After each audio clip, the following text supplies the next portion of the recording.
And so the first thing I want everybody to think about is, I've been sitting for 20 or 30 minutes. What can I do to get my body ready for those movements? So the best thing we could do here is drop into a nice half lunge position, tighten up the abdominals, squeeze the butt, and then just do this really gentle half lunge stretch to open up the tightness in the hip flexors. If we work that for, let's say, 20 to 30 seconds on the right, then 20 to 30 seconds on the left. Again, tighten up the abdominals, squeeze the butt, stretch forward, come in through the front of that left hip flexor.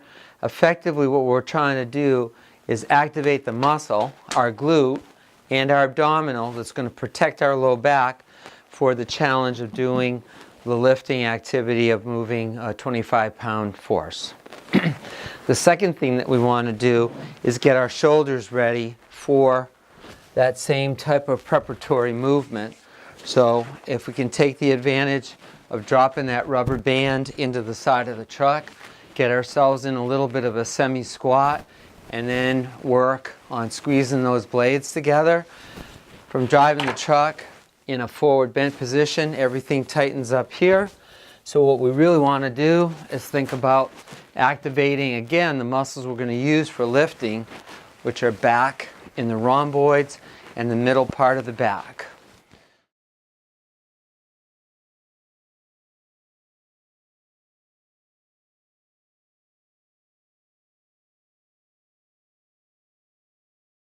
We've got this load that, let's say, is somewhere between 25 and 50 pounds. And we've got a full pallet of 12 cases that we've got to move. And we're in a hurry to try to move each one of those loads from said point A to said point B. Okay? And what our tendency to do is a lot of twisting and a lot of force on the low back. If we can come back, it may feel like it's a little bit slower, but understand that if you always bend your knees, bring the load into your belly, and then drop that load, you reduce the forces on your low back. Here, here.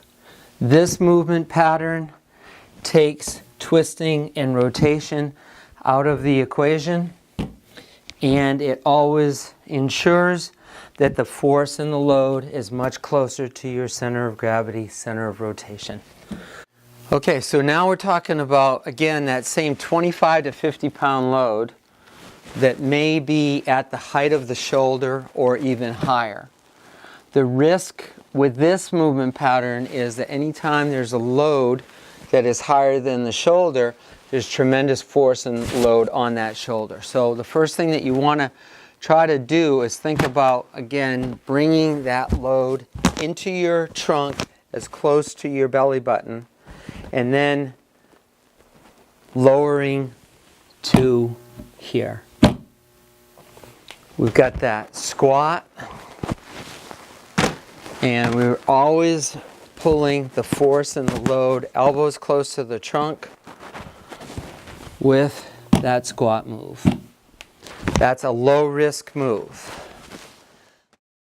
This is a high risk move.